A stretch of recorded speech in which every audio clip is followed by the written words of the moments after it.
Hello students, today I am going to explain the second part of second lesson of Hornbill. The name of the lesson was "We are not afraid to die if we can all be together."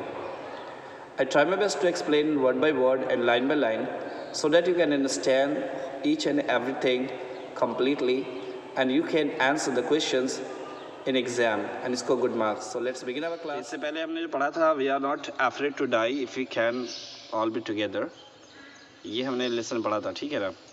आज हमको इसका जो पहला part हम पढ़ चुके थे उसमें हमने पढ़ा था रिवीजन रिकैप हो जाए थोड़ा सा। जो रिकैप के मुताबिक जो है राइटर जो बताता है 1976 स्टोरी ये है और इसकी एक वाइफ है जिसका नाम मैरी है, उसका लड़का है जिसका नाम जो है जोनाथन है, 6 साल का है, लड़की है जिसका नाम सुजैन है जो 7 साल की है, और ख़ुद ये हैं जो इंग्लैंड प्लामाउथ के रहने वाले हैं। और ये लोग चाहते हैं कि कैप्टन जेम्स कुक की तरह ये दुनिया का चक्कर काटे। इनकी उम्र खुद भी जो 37 साल की है और ये बिजनेसमैन है, ठीक है। 16 साल से इन्होंने जो इसके लिए तैयारी की है और जो है उसके लिए पूरा जो है प्रैक्टिस शुरू कर रखी थी, मेहनत किया उन्होंने।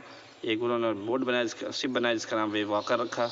उसकी लंबाई 23 मीटर थी, चौड़ाई उसका वज़न जो है 30 टन था, ठीक है।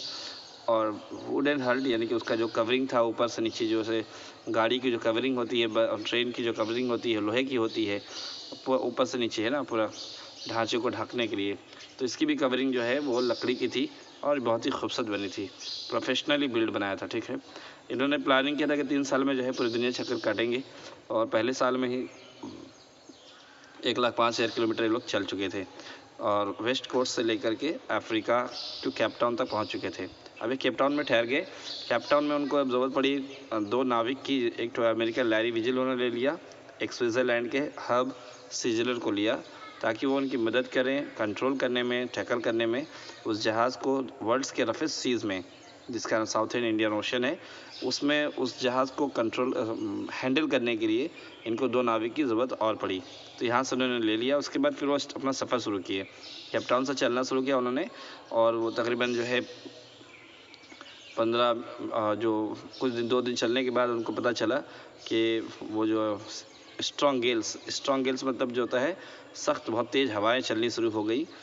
2 दिन के बाद ही 2 दिन second day of the out of जब केपटाउन से वो 2 दिन हुआ उनको निकले हुए, तो स्ट्रॉन्ग गेल्स बहना शुरू हुआ और जिससे बहुत परेशानी हो रही थी। उनको उतनी परेशानी उससे नहीं थी बल्कि साइज़ ऑफ द वेव्स से बहुत ज़्यादा परेशानी हुई थी। उसकी जो साइज़ थी वो 15 मीटर तक, जो उनके मेन मास्ट होता है उतनी हाइट तक जो है उसकी वेव थी। और 25 तारीख में उन्होंने क्रिसमस भी बनाया उसी तरह, और 3500 किलोमीटर उस वक्त तक चल चुके थे, ठीक है। उसी में उन्होंने न्यू ईयर डे भी मना लिया, लेकिन मौसम सुधारने का नाम नहीं लिया। 2 जनवरी को उन्होंने देखा कि सब कुछ जो है मामला और बिगड़ गया है। वेव्स जो है और जाइगेंटिक हो गए हैं, बहुत ज़्यादा ह्यूज, बहुत बड़े हो गए हैं और कान फाड़ू आवाज़ जो है बिल्कुल पैदा हो रही है, ठीक है। स्पीड बहुत ज़्यादा थी, तो उन्होंने क्या किया, उनको ज़्यादा जो दिक्कत थी, enormous seas rolling towards us, screaming the wind off and spray was painful to ears. जो हवा की जो रफ्तार थी और जो पानी की जो लहरें थी वो इतना परेशान कर दी थी इनको, मतलब बहुत ज़्यादा तकलीफ, बहुत ज़्यादा आवाज़ था। तो उन्होंने सब कुछ बंद कर दिया, स्टॉर्म जिप लगाया उसको भी। उसके बाद जो है उन्होंने उसको रोकने के लिए ना उसको हेवी मोरिंग का इस्तेमाल किया। मतलब वो मैंने मोरिंग बताया था आपको, एंकर, ठीक है। वो आप पिछला वीडियो देख लेंगे तो बहुत क्लियर हो जाएगा सब चीज़ें। और फिर उसके बाद जो है उन्होंने अपने आप को बचाने की लाइफ राफ्ट ड्रिल जो है, लाइफ राफ्ट मतलब होता है कि एक छोटा सा नाव जिसमें लोग बैठ करके अपने आप को बचाते हैं। बड़ा जब नाव डूबने लगता है तो छोटे नाव का सहारा लेते हैं वो लोग। अटैच किया उन्होंने अपने को, रस्सी से बांध लिया, ऑयल स्किन पहन लिया, लाइफ जैकेट पहन लिया और इंतज़ार करते रहे। और उसके बाद फिर एक डिज़ास्टर आया, अचानक ही डिज़ास्टर आने वाला था, पूरा माहौल सन्नाटा हो गया।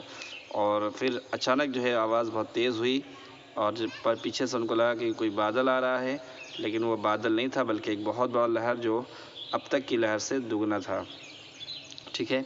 और बहुत ही ज़्यादा डरावना ऊपर का जो हिस्सा था उस लहर का जो टूट कर गिर रहा था, ये बहुत ही डरावना था।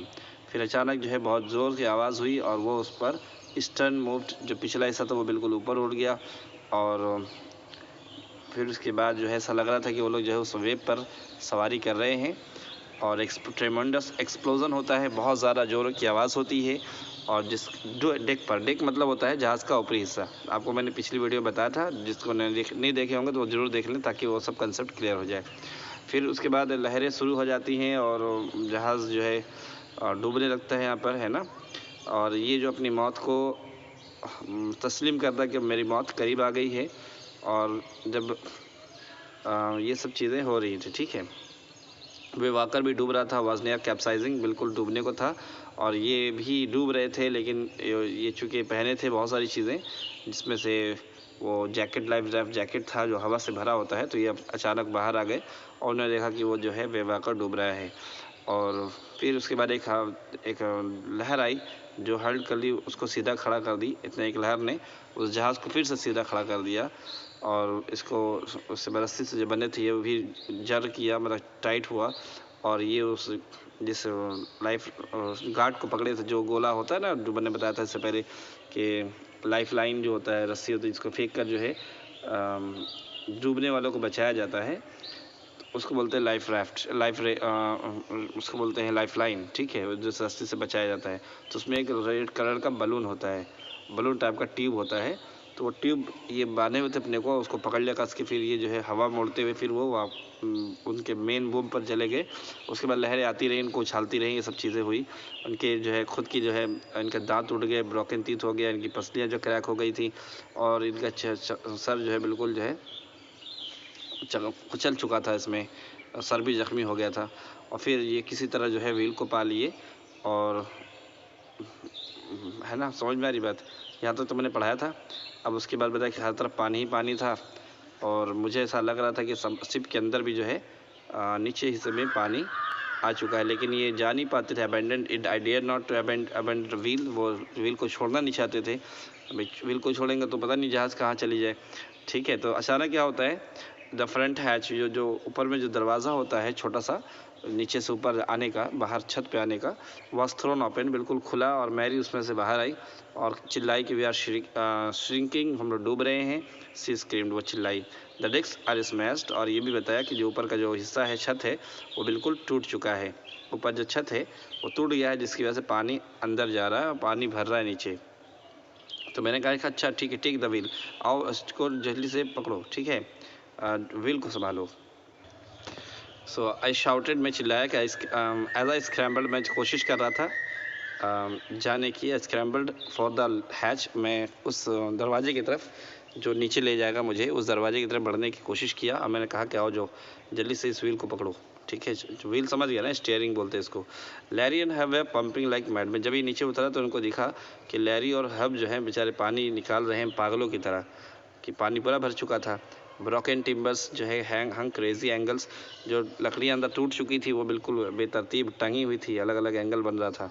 The whole starboard side bulge inwards, और जो पूरा स्टारबोर्ड साइड मतलब right side of the board का दायां हिस्सा, नहीं पूरे बोट का, पूरे शिप का दायां हिस्सा जो है वो फूल चुका था अंदर से। बल्ज माने होता है, आप इसको नोट करते रहे, मीनिंग थोड़ा लिखते रहें थोड़ा सा। बल्ज माने जो होता है, लिखा कीजिए, बल्ज माने स्वेल्ड या फूला हुआ, फूल गया था इनवर्ड अंदर की तरफ, ठीक है।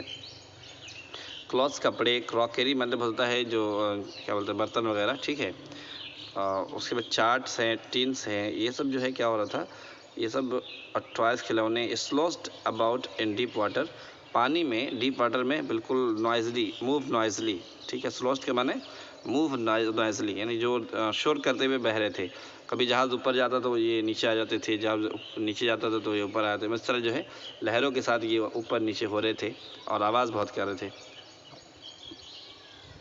आई हाफ स्वैम हाफ क्रॉल्ड, में आधा रेंगता तैरता हुआ, आधा क्रॉल मतलब रेंगता हुआ, ठीक है। रेंगना मतलब अपने घुटनों पर चलना, मतलब जगह पानी उतना ज़्यादा नहीं था कि तैर के जाए, तो इसलिए जो है रेंगते और तैरते हुए मैं जो कहाँ पहुँचा, चिल्ड्रंस के कैबिन में पहुँचा जहाँ बच्चे बैठे थे।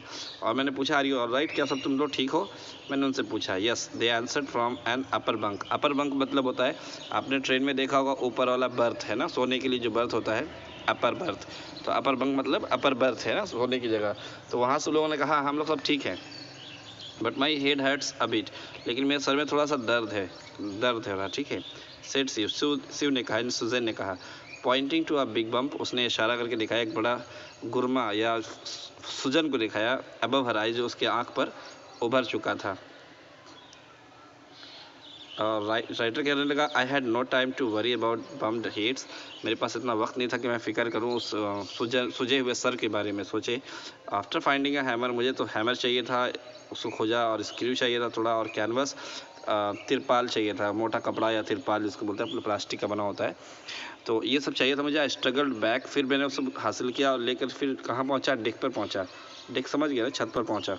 With the starboard side abased open, with the starboard side, और उस साइड पर जहाँ पर उस साइड पर पहुँचा, स्टारबोर्ड मतलब दायां वाला हिस्सा, जो बेस्ड ओपन जो टूटकर खुल चुका था, जिससे पानी अंदर आ रहा था, ठीक है, तो वहाँ पहुँच गया ऊपर के हिस्से में। We are taking with water each waves, और हमारा पर जो है बार बार जो है लहरें आ रही थी, हम पानी के अंदर बार बार महसूस करते थे, पानी पी जाते थे कभी कभी।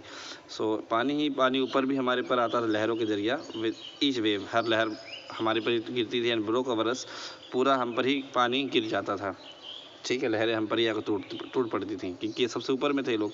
If I couldn't make some repairs, और ये कहने लगा अगर मैंने कोई रिपेयर, अगर इसको मरम्मत न की, वी वुड श्योरली सिंक, हम लोग यकीनन डूब जाएंगे। किसने कहा? राइटर ने कहा, ठीक है। Somehow I managed to stretch canvas, किसी तरह मैंने कोशिश करके उस तिरपाल को फैला दिया, and secure waterproof hatch covers across the gapping holes, और जो गैपिंग होल था, जो टूट कर होल बन गया था, उसको भी मैंने उससे वाटरप्रूफ बना दिया, मतलब उसको भी कवर कर दिया ताकि उसमें से पानी ना जाए। पूरी तरह से कैनवास को इस्तेमाल किया, फैला करके स्क्रू वगैरह लगा कर हैमर से ठोक ठाक करके बिल्कुल उसको बंद कर दिया उस सुराख को, ताकि जो है पानी वहाँ से अंदर ना जाए। भाई पानी तो ऊपर से ही जा रहा था, पानी नीचे से भी कहीं से रस रहा होगा, लेकिन अभी पानी ज़्यादा से ज़्यादा पानी लहरों के ज़रिए, जब लहरें ऊपर आ रही थी, जहाज़ पर गिर रही थी, तो पूरा पानी वो कहाँ अंदर जा रहा था, और इससे बोट सिप भर रहा था, ठीक है, यहाँ तक तो हो गया। Some water continue to stream below, कुछ वाटर अब भी जो है रस रहा था, थोड़ा सा पतला सा नाली बनाकर बह रहा था, अंदर आ रहा था, but most of it was now being deflected over the side, लेकिन बहुत सारा हिस्सा, बहुत सारा पानी अब जो है ये मूव करके दूसरी तरफ बह जाता था, यानी कि अब अंदर नहीं जा रहा है, ठीक है। मोर प्रॉब्लम अरोज, ज़्यादा परेशानी तो जब खड़ी हुई, when our hand pump started to block, जब हमारे हाथ पंप जो है ना, हैंड पंप जो आपने नल देखा होगा जिससे पानी बाहर निकालते हैं, तो जहाज़ में भी ये नल होता है जिससे एक पाइप के जरिए पानी, अंदर का पानी बाहर करते हैं। तो हैंड पंप हमारा जो है ब्लॉक होना स्टार्ट हो गया जब, तब तो बहुत ज़्यादा परेशानी हुई। किससे ब्लॉक हो गया? With debris floating about around the cabins, ये डेब्रिस नहीं है ना, डेब्री पढ़ेंगे, साइलेंट होगा इधर। सो विद द डेब्री, उस कचड़े से या मलबे से जो फ्लोटिंग तैर रहा था अराउंड द कैबिन्स, कैबिन में जो मलबे कचड़े पड़े थे टूटने की वजह से, वो सब जो है क्या कर दिया, वो जो पाइप में जाकर के जाम कर दिया उन्होंने। और फिर इलेक्ट्रिक पंप जो है वो शॉर्ट सर्किट हो गया था, जो इलेक्ट्रिक पंप था वो भी बिल्कुल ख़राब हो चुका था। The water level rose high imitatingly, और जो पानी का जो लेवल था उस जहाज़ के अंदर वो बहुत डरावना था, यानी कि अब जो पानी बढ़ेगा तो डूबेगा ये। बैक ऑन डेक, जब मैं डेक के ऊपर आया, I found that our 2 spare hand pumps, कि हमारे 2 खाली हैंड पम्प हैं, हैड बीन रेंज्ड ओवरबोर्ड, वो जहाज़ के ऊपर ही बिल्कुल उलझ चुके हैं। किससे उलझ चुके हैं? Along with the 4 staysail, जो मेन सेल होता है, मेन सामने वाला सेल, सेल मैंने पर्दा, जो पर्दा बनाते जिसमें जो फैलाते हैं हवा में, जिसकी वजह से वो जहाज़ चलता है, तो उसमें वो जाकर बिल्कुल उलझ गया था, और जिप भी उसमें उलझा हुआ था, और उसके बाद डिंगीज़ भी जो है, ये छोटी छोटी नावें थी, वो सब फंसे हुए थे उसमें। अंडर मेन एंकर, जो मेन बड़ा एंकर था, एंकर मतलब आपको पता है ना, जो एंकर मैंने बताया था अभी, जो क्या बोलते हैं, लोहे का बना होता है, जिसको ज़मीन में डालते हैं, भारी होता है ताकि जहाज़ ज़्यादा स्पीड से, लंगर डालना बोल सकते हैं। एंकर भी दिखा सकता हूँ, आप देख लें एंकर से, जो पिछली वीडियो में देखोगे तो मैं दिखा, देखिए यही एंकर है ना, ये एंकर मतलब समझ गया ना, ये जो है जहाज़ को रोकने के लिए ये सारे लोहे के भारी भारी होते हैं एंकर, और ये ज़मीन पर डाल देते जब वो लोग, तो उससे पानी नहीं जाता, वो मतलब जहाज़ आगे नहीं बढ़ता, ठीक है, यही होता है एंकर। समझ में आ गया आपको? जी, ये सारे एंकर्स हैं जो जहाज़ में इस्तेमाल किए जाते हैं, बहुत वज़नी होते हैं, मतलब बहुत ज़्यादा भारी, तो इसलिए जो है ये एंकर देखिए यहाँ पर टंगा है ना, ये एंकर, ये दिख रहा है आपको, ये एंकर टंगा है, ये एंकर को छोड़ देते हैं तो एंकर जो है नीचे गिरता है। तो खैर आपको समझ में आ गया, आई होप समझ में आया। तो इसने एंकर जो है वो एंकर वगैरह सब कुछ जो इसमें एक उस कपड़े में लिपट गया था, अब निकालना मुश्किल है। देन आई रिमेंबर्ड, क्योंकि वो तो बहुत इंपॉर्टेंट वक्त था ना, अभी बहुत इमरजेंसी में चाहिए। तो देन आई रिमेंबर्ड, तब मुझे याद आया कि we had another electric pump under the chart room floor, कि मुझे याद आया अच्छा मेरे पास एक इलेक्ट्रिक पंप एक्स्ट्रा है जो चार्ट रूम के ज़मीन पर पड़ा है। चार्ट रूम में गया वो, I connected it to an out pipe, और फिर जैसे लेकर आया उसको आउट पाइप से, यानी कि जो पाइप पानी बाहर निकाला था उससे मैंने कनेक्ट कर दिया। And was thankful to find that it worked, और शुक्र है खुदा का कि काम कर रहा था वो। द नाइट ड्रैग्ड ऑन, रात लंबी होती जा रही थी विथ एन एंडलेस, ऐसा लग रहा था कि ख़त्म ही ना हुई, बहुत लंबी रात हुई। तकलीफ़ों में जो है ना, रात दर्द आपको कान में हो या आपके सर में हो, दांत में दर्द हो रात में, और कोई डॉक्टर ना हो, तो आपको ये बताया जाए कि भाई सुबह चलेंगे डॉक्टर के पास, तो आपको ऐसा नहीं लगेगा कि सुबह हो रही जल्दी, आपको लगेगा कि रात कितनी लंबी हो गई। दर्द में लंबी, तकलीफ़ों में रात लंबी हो जाती है, जल्दी दिन रात ख़त्म नहीं होती। और ख़ुशी के वक्त तो दिन और रात सब ऐसे निकल जाते, पता ही नहीं चलता। तो ये बिल्कुल ये तकलीफ़ का ज़माना था, इसलिए रात बिल्कुल ख़त्म होने का नाम नहीं ले रही थी, और रात बिल्कुल बहुत सर्द था, बहुत ज़्यादा। रूटीन ऑफ पंपिंग में कुछ लोग पंप पे लगे थे, कुछ लोग स्टीयरिंग संभाल रहे थे, कुछ लोग जो है वर्किंग द रेडियो, कुछ लोग रेडियो पे काम कर रहे थे। तो हम लोग जो है रूटीन बना रहे थे। We are getting no replies, हमें तो कोई जवाब भी नहीं मिल रहा था। मेड ए कॉल का भी, मेड ए कॉल मतलब होता है एक क्या बोलते हैं, इसको बोल सकते हैं मदद हासिल करने का सिग्नल, ठीक है। मेड ए कॉल मतलब मदद हासिल करने का सिग्नल। तो ये लोग रेडियो से लोग बोलते हैं मैं फला जगह हूँ, फला जगह वो लोकेशन है और इसमें हमें मदद चाहिए। आप देखे होंगे टीवी टेलीविज़न वगैरह में भी, जहाज़ वगैरह जब फंस जाते हैं तो बोलते हैं हमें परेशानी है और हमें मदद भेजिए, तो जहाज़ आती है, हेलीकॉप्टर आते हैं और उनको वहाँ पर से बचा ले आते हैं। तो ये इन्होंने मैसेज किया, लेकिन कोई जवाब वहाँ से नहीं आया, because which was not surprising, कि बहुत हैरानी की बात नहीं थी। इन दिस रिमोट कॉर्नर, बिल्कुल इस दुनिया के इस आखिरी कोने में, यहाँ पर जहाँ पर कोई टावर नहीं, कोई नेटवर्क नहीं, तो यहाँ पर अगर सिग्नल ना पहुँचे और जवाब ना आए तो कोई हैरानी की बात नहीं थी। शिव's head had swollen alarmingly, Shiv का जो सर था वो बुरी तरह से फूल चुका था। She had two enormous black eyes, और उसकी आंखें भी बिल्कुल फूल चुकी थी। And now she showed us a deep cut on her arms, अब उसने दिखाया कि उसके आर्म पर, बाजू पर एक बहुत बड़ा कट का निशान है, यानी कि कट गया था उसका हाथ भी। When I asked why she hadn't made more of her injuries before this, जब मैंने पूछा कि मुझे इसके बारे में पहले क्यों नहीं बताया, इस जख्म के बारे में, तो she replied, उसने बताया, I didn't want to worry you, मैं आपको परेशान करना नहीं चाहती थी, when you were trying to save us all, जब आप हमें बचाने की कोशिश कर रहे थे, ठीक है।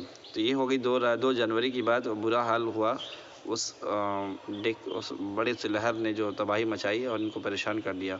फिर क्या होता है देखते हैं। बाई मॉर्निंग ऑन जनवरी 3, 3 जनवरी को क्या हुआ, सुबह में the pump had the water level sufficiently under control for us to take 2 hours rest in rotation, कि 3 जनवरी को पंप की मदद से पानी का जो लेवल था जहाज़ के अंदर, वो सफिशेंटली अंडर कंट्रोल, काबू में आ चुका था, ठीक है।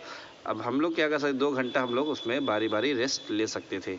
But we still had a tremendous leak somewhere below the water line, लेकिन हमारे जहाज़ के अंदर ट्रेमेंडस एक बड़ा लीक था, ज़रूर एक ट्रेमेंडस लीक था, बड़ा लीक था, जो पानी जहाज़ से रस कर आ रहा था। कहाँ, बिलो द वाटर लाइन, जहाँ पानी था, यानी समुद्र के अंदर जहाज़ जो इतना हिस्सा ज़मीन समुद्र के अंदर है, उसी में से कहीं ना कहीं से पानी आ रहा था। ऑन चेकिंग, जब मैंने इसे चेक किया, आई found that nearly all the boats, तो मुझे पता चला कि तकरीबन पूरा ही बोट का जो मेन रिब होता है, मेन पसली, ठीक है, रिब फ्रेम्स, एक तो फ्रेम होता है उसका, लकड़ियाँ जोड़ी होती हैं, वो were smashed down to the keel, पूरी तरह से वो टूट चुकी थी। इसको हम बोल सकते हैं, देखिए फ्रेम मतलब ऐसा समझिए, जैसे ये लकीर है, बोर्ड बना रहे, तो बोर्ड बनाने से पहले इन्होंने फ्रेम बनाया ऐसा, ठीक है, ऐसे ही फ्रेम बनाते हैं, ठीक है, जैसे हमारी फसली होती है ना, बिल्कुल सेम उसी बोर्ड बनता है उनका भी। और ऐसा जब बना लेते हैं तो इसको, अब ये जो है मेन जो लकड़ी है, इसको बोलते हैं कील, क्या बोलते हैं, जिस पर वो दोनों जो है फ्रेम जिसे बनता है, जैसे हमारी रीढ़ की हड्डी है, तो इसको, ये भी इसकी जो है रीढ़ की हड्डी की तरह समझ लीजिए। और ये जो है इस पर लोग क्या बनाते हैं, बोर्ड बनाते रहते हैं इसको, ये इस तरह जो है रिब की तरह अब इसके बाद इसको जो है फिर ठोक लेते हैं पूरी तरह से एक एक पटरा डाल करके। तो जहाज़ इस तरह जो है कवर, समझ में आ गई बात? उम्मीद है कि समझ में आया होगा, थोड़ा डायग्राम ऐसे ही समझ में आया। तो ये उसके ऊपर जो है जैसे हमारे बदन रीढ़ की हड्डी पर गोश्त चमड़ा डाल दिया गया, सेम इसी तरह से लकड़ी के पटरे डाल दिए जाते ताकि वो सब एक दूसरे से जुड़ रहे हैं और जुड़े रहें, मजबूत रहें। और कील समझ में आ गया। तो इनको लग गया कि जो इनका जो है मेन रिब है, रिब और वो सब जो है टूट गए हैं बहुत हद तक, पसलियाँ टूट चुकी है इसकी। और ये जो है क्या देखते बताते हैं, एक मिनट और। उम्मीद है कि समझ में आ गया होगा आपको। होल सेक्शन ऑफ स्टारबोर्ड, क्या पता चला कि मेन रिब जो फ्रेम है वो बिल्कुल टूट चुका है। कहाँ तक? कील तक टूट चुका है, वो मेन पसली तक जो है वो टूट चुका है।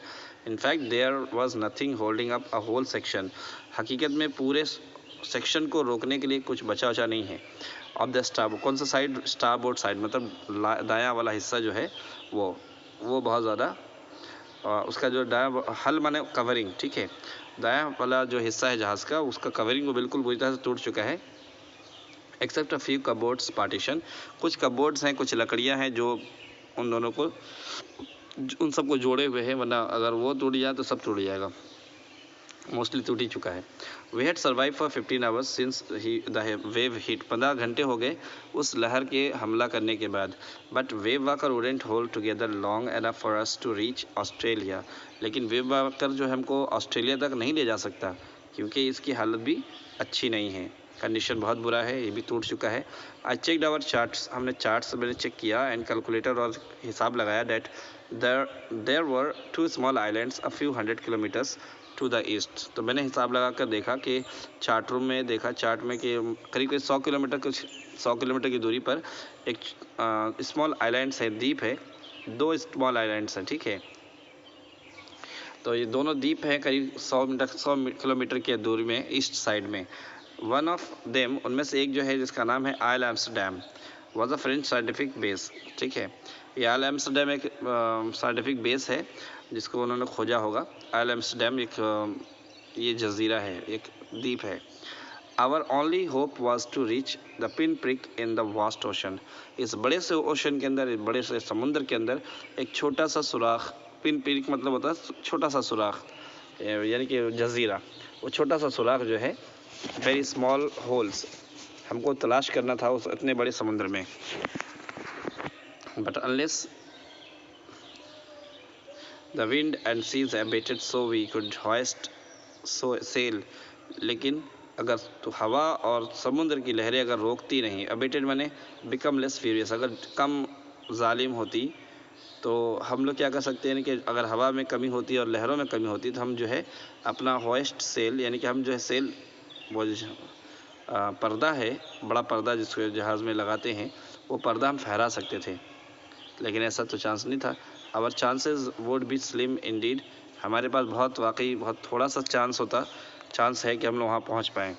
The great wave had put our auxiliary engine out of action, हमारा जो एक इंजन था वो भी जो है बिल्कुल ख़राब हो चुका है, उस बड़े से लहर ने तबाह कर दिया था। सो ऑन जनवरी 4, 4 जनवरी को फिर क्या होता है देखते हैं हम लोग। समझ में आ गया, यहाँ तक कोई दिक्कत तो नहीं होगी। चलिए 4 जनवरी चल रहा है। After 36 hours of continuous pumping, 36 घंटे में लगातार पंप करते रहे, पानी निकालते रहे।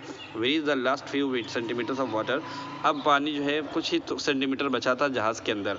Now we had only to keep pace, अब हमको क्या करना पड़ेगा, उसी रफ्तार से चलना पड़ेगा। With the water still coming in, जिस रफ्तार से पानी अंदर आ रहा है उसी रफ्तार से चलना पड़ेगा, या पंप से पानी बाहर निकालना पड़ेगा, ताकि हम लोग, अब ज़्यादा पानी बढ़ेगा तो फिर डूबने के चांसेस ज़्यादा हैं, ठीक है। तो रफ्तार बाकी रखनी पड़ेगी। We could not set any sail, अब हम सेल भी नहीं लगा सकते क्योंकि हवा बहुत ज़्यादा तेज़ है। ऑन द मेन मास्ट पर नहीं लगा सकते, क्यों? क्योंकि प्रेशर ऑन द रिगिंग के माने जो वो रस्सियाँ होती है ना, जिसको मेन मास्ट पे, जो खंभे को पकड़ने के लिए जो मेन मास्ट होता है, वो जैसे जहाज़ के अंदर ये जहाज़ है, ये मेन मास्ट है, इसको होल्ड करने के लिए, रोकने के लिए भी रस्सी लगाई जाती है ताकि ये बिल्कुल बैलेंस पर रहे। आई बात समझ में? तो ये जो रस्सियाँ लगी हुई हैं इस मेन मास्ट को रोकने के लिए, ये क्या होगा, rigging would simply pull the damage section, इस रस्सियाँ क्या करेंगे, खींच लेंगी उस हिस्से को जो बिल्कुल तरह से डैमेज है, समझ बुरी तरह टूटा हुआ है, प्रेशर पड़ेगा तो रस्सियाँ उसको खींच लेंगी और वो जहाज़ फिर 2 टुकड़े में बढ़ जाएगा। तो ये उनको डर था कि हम लोग अभी लगाएंगे मास्क तो दिक्कत हो जाएगी।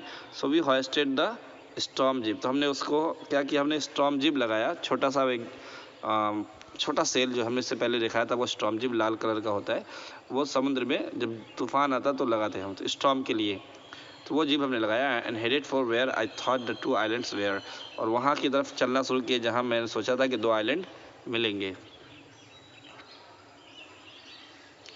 Mary found some corn beef. Mary को कुछ जो है भुने हुए गोश्त मिले एंड क्रैकर बिस्किट, और कुछ क्रैकर के बिस्किट मिल गया। And we ate our first meal in almost 2 days, और हमने तकरीबन 2 दिन में अपना पहला खाना खाया था। But our respite was short lived, लेकिन हमारे जो रिलैक्सेशन था, आराम का वक्त था, वो बहुत थोड़ा ही था।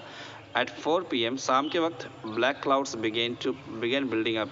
देखिए सारी मीनिंग जो आप अपनी कॉपी में किताब में लिखते रहेंगी पेंसिल से मार्क करते हुए, ताकि जब आप फिर से पढ़ें रिवाइज करें तो आपको वो वर्ड आपकी हेल्प करें। तो जो मैं जो मीनिंग बताता चल रहा हूँ ना, रिस्पाइट माने रिलीफ, इसी तरह जो ब्लैक क्लाउड्स यानी काले बादल, तो बिगिन सब इस तरह जो मैंने अभी तक मीनिंग बताए हैं आप उसको ज़रूर उसको उसी तरह पेंसिल से अपनी समझ से लिख लीजिए, ताकि जब आप उसको फिर से पढ़ें एग्ज़ाम से पहले तो आपको फिर वीडियो देखने की ज़रूरत ना पड़े, आप खुद ही जो है अपने से तैयारी कर लें। ठीक है, ये अच्छी आदत होती है मीनिंग लिखता रहना, ताकि उसको तैयारी करने में फिर से पढ़ने में दोबारा इतनी मेहनत ना लगे जितना भी हो रही। ठीक है, पेंसिल लेके बैठे ठीक बिहाइंड अस। तो हम देखेंगे कि फिर 4 बजे का हुआ, काले बादल फिर से जो है हमारे पीछे बनना शुरू हो गया। विद इन द आवर, एक घंटों में the wind was back to 40 knots. घंटे ही गुजरे होंगे कि 40 नोट्स की रफ्तार से जहाँ हवा बहनी शुरू हुई, और seas they are getting higher, और समुद्र फिर से जो है ऊंचाई पर पहुंच गया, मैंने कि अब लहरें फिर बढ़ी गई। The weather continued to deteriorate. Weather बिल्कुल अब बिगड़ते ही चला जा रहा था थ्रू आउट द नाइट। रात भर वो जो है वेदर वो बहुत बुरा वेदर बहुत ही ख़राब हो चुका था। एंड बाई डाउन और सुबह के वक्त ऑन January 5 को our situation was again desperate. हमारा जो है सिचुएशन फिर से वैसे ही बुरा हाल हो चुका था। आई होप समझ में आ रही बात। Okay, when I went in to comfort the children, जब मैं गया बच्चों के कैबिन में उनको कंफर्ट करने के लिए, मतलब उनको सुकून पहुंचाने के लिए, उनको आश्वासन देने के लिए, जॉन ने पूछा, daddy are we going to die, क्या हम लोग मरने वाले हैं? I try to assure him that we could make it. मैं उसको भरोसा दिलाना चाह रहा था कि नहीं हम लोग मैनेज कर लेंगे, घबराओ मत। But daddy he went on, वो कहता रहा, लेकिन daddy we are and afraid of dying, हमें तो हम मौत से नहीं डरते। If we can all be together, अगर हम एक साथ हैं तो मुझे मौत से डर नहीं लगता। You and mummy, Sue and I, कौन कौन सब? यू और मम्मी, सी और आई, जब मैं हम लोग साथ हैं ना तो हमें डर नहीं है मौत का। I could find no words with which to respond, मेरे पास अल्फाज नहीं थे कि मैं जिससे उसको जवाब दे पाता। But I left the children's cabin, लेकिन मैं चिल्ड्रंस के कैबिन से बाहर आया, डिटरमाइंड, पक्का इरादा किया, टू फाइट द सी, कि अब सी से लड़ाई करेंगे। विथ एवरीथिंग आई हैड, जितना मेरे पास है उन सब चीज़ों से मैं लड़ाई करूँगा। तो क्या किया मैंने, to protect the weakened starboard side, तो मैंने सोचा कि चलो वीक जो पार्ट है ना स्टारबोर्ड साइड, राइट साइड का जो शिप का जो राइट साइड है जो कमज़ोर हो चुका है, उसको बचाने के लिए क्या किया, I decide to heave to, मैं सोचा कि इसको और ऊपर उठा दिया जाए ताकि लहर उस तक ना पहुंच पाए। ऊंचा रहेगा जब वो हिस्सा तो क्या होगा, लहरें आएंगी लेकिन वो कमज़ोर हिस्से को नहीं टच कर पाएंगी। तो इसको उठाने का मैंने कोशिश किया, सोचा क्या कैसे करेंगे, विद द अनडैमेज्ड पोर्ट हल facing the up on coming waves, और जो हिस्सा जो है जो कवरिंग जो अनडैमेज है, यानी कि कुछ हिस्सा डैमेज है कुछ हिस्सा डैमेज नहीं है, तो जो हिस्सा डैमेज नहीं है उस हिस्से को उस लहर के सामने करेंगे ताकि लहरें आकर टकराए तो उस हिस्से पर, मजबूत वाले हिस्से पर लगे, ताकि जहाज़ को ज़्यादा नुकसान ना हो पाए। ठीक है, तो यूजिंग एन इम्प्रोवाइज्ड सी एंकर, मैंने जो है इम्प्रोवाइज के मैंने एक तरह फ़ौरन जो है मैंने एक अरेंजमेंट किया एंकर को लेकर के ऑफ हैवी नायलन रोप, उसको मैंने क्या किया, एक नायलन की मजबूत रस्सी से क्या बांध दिया। एंड 222 लीटर प्लास्टिक बैरल्स और पैराफिन, और 2 जो है ना केरोसिन ऑयल के 22 लीटर के प्लास्टिक के बैरल जो है वो भी मैंने ले लिए। और क्या किया मैंने उसको फिर कोई इंतज़ाम किया जिससे जहाज़ जो है यानी कि बैरल खाली होगा, वो प्लास्टिक के डब्बे खाली होंगे, जिसकी वजह से जहाज़ को और नीचे लगाया और वो जो है जहाज़ थोड़ा सा ऊपर हुआ होगा, तो इस तरह जो है उन्होंने कुछ इंतज़ाम किया, ठीक है। तो फिर उससे क्या हुआ, जहाज़ ऊपर हो गया। दैट इवनिंग, उस शाम Mary and I sat together, Mary और मैं बैठ गए एक साथ, हम लोग बैठे थे, होल्डिंग हैंड्स, हाथ पकड़े हुए। As the motion of the ship brought more and more water in, और जो शिप जब चल रहा था तो ज़्यादा पानी अंदर आ रहे थे उस जगह से। द ब्रोकन प्लैंक, जो तख्ते टूट चुके थे उन तख्तों से पानी अंदर आ रहा था। हम लोग बैठे थे। We both felt the end was very near, हम दोनों को ऐसा लग रहा था कि अब हमारा वक्त, आखिरी वक्त आ चुका है। But Wavewalker rode out to storm, लेकिन उस तूफान से वेवाकर चलता ही चला गया। एंड बाय द मॉर्निंग, और सुबह के वक्त, अब जनवरी 6 में, विद द विंड ईजिंग, जब हवा शांत हुई, I try to get reading on the sextant, तो मैं उस मशीन पर जिसमें एंगल्स और डिस्टेंस नापा जाता है, सेक्सटेंट बोलते हैं इसको। Sextant is a machine to check the angles and the distance in the ship, see, okay. और सी में जो दूरी है और जो एंगल, कितने एंगल पर वो जगह है, वो सब मैंने चेक करना शुरू किया। Back in the chart room में, चार्ट रूम में वापस आया। I worked on wind speed, मैंने विंड स्पीड नापा, ठीक है। और चेंजेस ऑफ कोर्स के बदलाव तो दिखा। Drift and current in an effort to calculate our position, और बदलाव भी था, अब जो है लहरों में भी कमी थी। और मैंने effort to calculate our position, अपना कैलकुलेशन किया, मैंने हिसाब लगाया कि मैं कितना दूर हूँ। The best I could determine, और मैं यही कर सकता था सबसे अच्छा कि was that we were somewhere in 1,50,000 kilometre, 150,000 kilometre of ocean, कि मैं क्या कर सकता था कि मैं 150,000 किलोमीटर के समुद्र के अंदर तलाश कर रहा था, तलाश कर रहा था क्या, 65 किलोमीटर चौड़ाई वाला एक आइलैंड खोज रहा था मैं। 1,50,000 किलोमीटर की दूरी में मुझे 65 किलोमीटर के एक छोटा सा द्वीप खोजना था। आसान काम है, मुश्किल, बहुत मुश्किल काम है, ठीक है। खैर, तो यही इनको करना था और ये खोजे। वाइल आई वॉज थिंकिंग, और जब मैं सोच रहा था इस बारे में, स्यू मूविंग पेनफुली, स्यू बहुत दर्द के साथ अंदर आई। जॉइन मी, मेरे साथ बैठ गई। The left side of her head, बाईं तरफ का जो सर था उसका, वॉज नाउ वेरी स्वेलन, अब बहुत ज़्यादा फूल चुका था। एंड हर ब्लैकेंड आइज़, और उसका जो काली आंखें थी, नैरो टू स्लिट्स, वो सफ़ेद हिस्से पर आ चुकी थी, ठीक है। She gave me a card she had made, उसने एक कार्ड बनाया था, कार्डबोर्ड, एक पेंटिंग बनाई थी, उसने मुझे दिया। ऑन द फ्रंट, सामने में उसके, उस कार्ड के पहले में लिखा था, शी हैड ड्रॉन कैरिकेचर्स, उसने जो है पेंटिंग बनाई थी, कार्टून्स बनाए थे, ऑफ मैरी एंड मी, मेरी और मैरी की कार्टून बनाए थे, विद द वर्ड्स, उसमें ये वर्ड लिखा था, here are some funny people, यहाँ कुछ लोग जो है बहुत मज़ेदार लोग हैं, मज़ाहिया लोग हैं। Did they make you laugh, क्या ये आपको हंसाते हैं? आई लाव द लॉट एज वेल, मैं तो बहुत हंसती हूँ सब देखकर, इनको देख करके।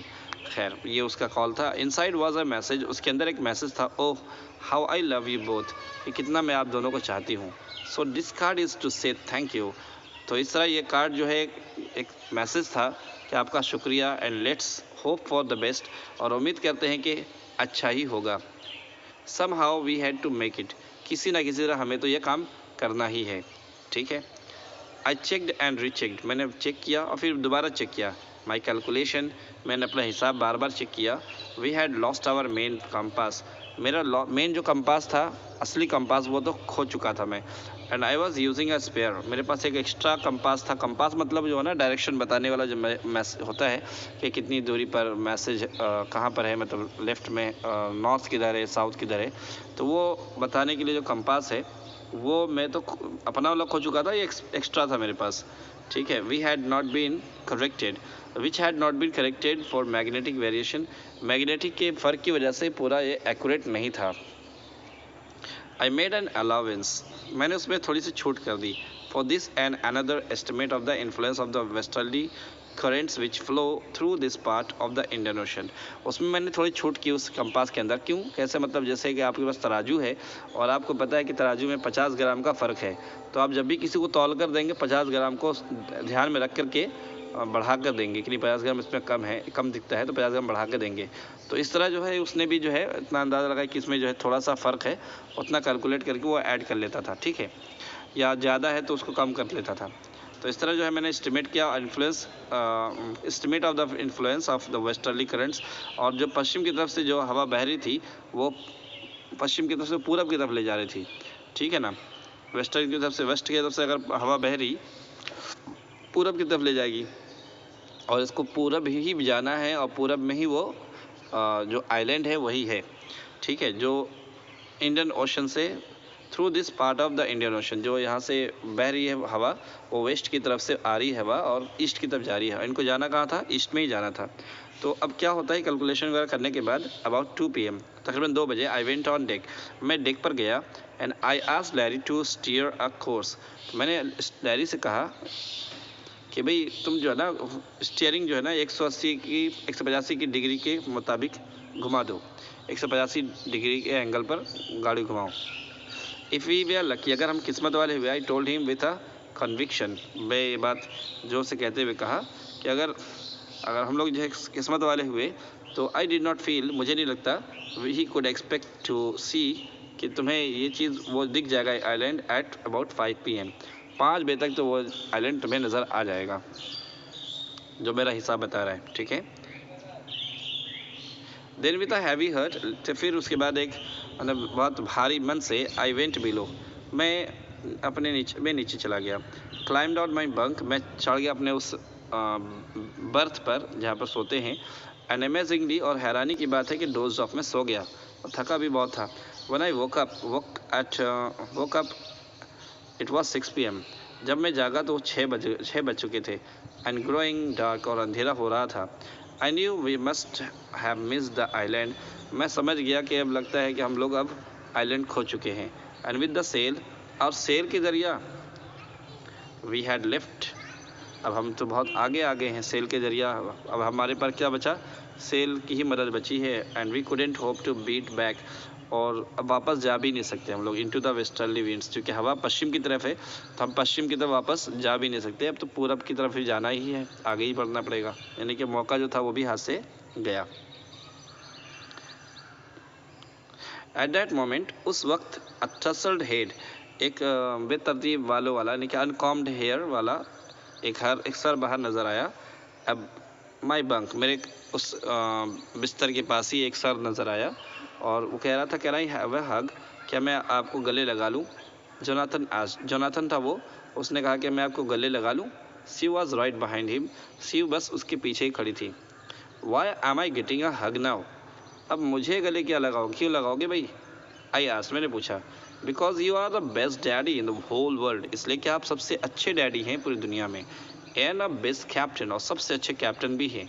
माई सन रिप्लाइड, मेरे बच्चे ने जवाब दिया। नॉट टुडे जॉन, आज नहीं, आज आई एम अफ्रेड, मुझे डर है। वाई, यू मस्ट बी, क्यों? बिल्कुल आप अच्छे नाविक हैं, अच्छे कैप्टन हैं, अच्छे डैडी भी हैं। Said CO in a matter of fact voice, उसने जो है जोर देते हुए कहा कि नहीं, बिल्कुल आप अच्छे डैडी हैं और सबसे बेस्ट क्या कैप्टन भी है। यू फाउंड आइलैंड, आपने तो आइलैंड खोज लिया है। वॉट, क्या सच में? आई शॉटेड, में चिल्लाया। It's out there in front of us, बिल्कुल वो हमारे सामने ही तो है। द कोरस, उन्होंने एक साथ गा कर कहा, as big as a battleship, इतना बड़ा जितना कि एक बैटल शिप होता है, ठीक है। आई रस्ट ऑन डेक, मैं डेक की तरफ भागा, ऊपर की तरफ, छत की तरफ। And gazed with a relief, और बहुत सुकून के साथ उसको देखता रहा। At the stark outline, stark मैंने होता है कम्प्लीटली, पूरी तरह से जो है, outline of the isle Amsterdam, जो उसके चारों तरफ का जो हद था उसको मैं देखता रहा, जिसका नाम था Isle Amsterdam. It was only a bleak piece of volcano rock, ये ब्लीक मतलब होगा यहाँ पर विदाउट ट्री, ठीक है, समझ में आ रही बात। जिसमें ये वॉल्केनिक रॉक से बना हुआ एक आइलैंड है, यानी वॉल्केनिक रॉक आपको पता ही वॉल्केनो से बना होगा, यानी कि ज्वालामुखी फटने की वजह से वो जम गया होगा मलबा, और जमने की वजह से वहाँ पर एक वो बन गया है आइलैंड। तो वॉल्केनिक रॉक का बना, उस पर कोई पेड़ नहीं है, ट्री नहीं है, विथ लिटिल वेजिटेशन, हाँ थोड़े मोड़े जो है कुछ घास वगैरह वहाँ पर है। The most beautiful island in the world, इसने कहा कि ये तो दुनिया का सबसे खूबसूरत आइलैंड है इस दुनिया का। क्यों बताया? क्योंकि अब जो है ज़िंदगी कहाँ नज़र आ रही, अब जहाँ ज़िंदगी नज़र आएगी वही खूबसूरत होगा ना। तो वी एंकर्ड ऑफ शोर, हम जो है उस एंकर जो है वहीं पर किनारे जो है हमने अपने लंगर डाल दिए फॉर द नाइट, रात भर के लिए। एंड द नेक्स्ट मॉर्निंग, और दूसरी सुबह, ऑल 28 इनहेबिटेंट्स, जो तमाम 28 लोग उस जगह के रहने वाले बाशिंदे लोग थे जो आइल एम्स्टरडैम पर रहते थे, और वो लोग क्या हुआ, of the island से cheered मैंने वेलकम किया हमारा, as they help us ashore, हमें किनारे आने में हमारी मदद की है, और 28 लोग आए। With land under my feet again, मैंने ज़मीन अपने पैरों के नीचे पाकर, my thoughts were full of Larry and hers, मेरे थाट्स जो हैं बिल्कुल भर गए, जैसा लैरी और हब की तरह। हब के बारे में सोचने लगा, ये दोनों के बारे में मैं सोचने लगा। चीयरफुल मतलब दोनों जो है खुश मिजाज लोग हैं, एंड ऑप्टिमिस्टिक आशावादी लोग हैं। अंडर द डायरेस्ट स्ट्रेस, बहुत जमे रहे उस मुसीबत की घड़ी में, और जहाँ पर टेंशन, डायरेस्ट मतलब हॉरिबल, ठीक है, स्ट्रेस के माने जो टेंशन, उस टेंशन के जब ज़्यादा टेंशन था उस वक्त ये लोग जमे रहे, डटे रहे। और एंड ऑफ मैरी के बारे में सोचने लगा, who stayed at the wheel for all those crucial hour, जो तकरीबन का उस नाजुक घड़ी में वो पूरे वक्त जो है व्हील पर यानी कि स्टीयरिंग पर खड़ी रही। मोस्ट ऑफ ऑल, सब हमें से सब, I thought of a 7 years old girl, मैं उस 7 साल की बच्ची के बारे में सोचने लगा। Who did not want us to worry about a head injury, जो हमें परेशान नहीं करना चाह रही थी अपने सर के जख्म को दिखा करके। which subsequently took 6 minor operations to remove a recurring blood clot between skin and skull, जिसको तकरीबन 6 छोटे छोटे ऑपरेशन कराए गए उसके, ताकि उसके अंदर से जो है जो ब्लड क्लॉटिंग हो रही थी, ब्लड जम रहा था उसके दिमाग में और उसके चमड़े और इसका खोपड़ी में खून जम जाता था। 6 छोटे छोटे ऑपरेशन उसके हुए हैं, वो हमें परेशान नहीं करना चाहती थी। End of a 6-year-old boy, और एक 6 साल का लड़का, who was not afraid to die, जो मरने से इसको डर नहीं लग रहा था। ओके, आई होप कि आपको समझ में आ गया स्टोरी है। इससे समझ में आया कि जितनी भी टफ सिचुएशन हो, हमें हिम्मत नहीं हारनी चाहिए, मिल कर के मेहनत करनी चाहिए, मिलकर डट कर सामना करना चाहिए, चाहे जितना भी डायरेस्ट और टफेस्ट सिचुएशन आ जाए, कभी घबराना नहीं है। तो आपका बोर्ड जो है 11th 12th भी आने वाला है, ये बहुत टफ होगा आपके लिए। अगर आपने अभी से मेहनत ना की और अपने सही से प्लानिंग ना की, तो फिर आप बड़े खसारे में होंगे। तो ये सारे होमवर्क आप बनाएं, तैयारी करें। मटेरियल चाहिए तो आप मेरे पास मैसेज करें, ताकि मैं उसको मटेरियल आपको प्रोवाइड कर दूं, ठीक है। Thank you very much. See you again.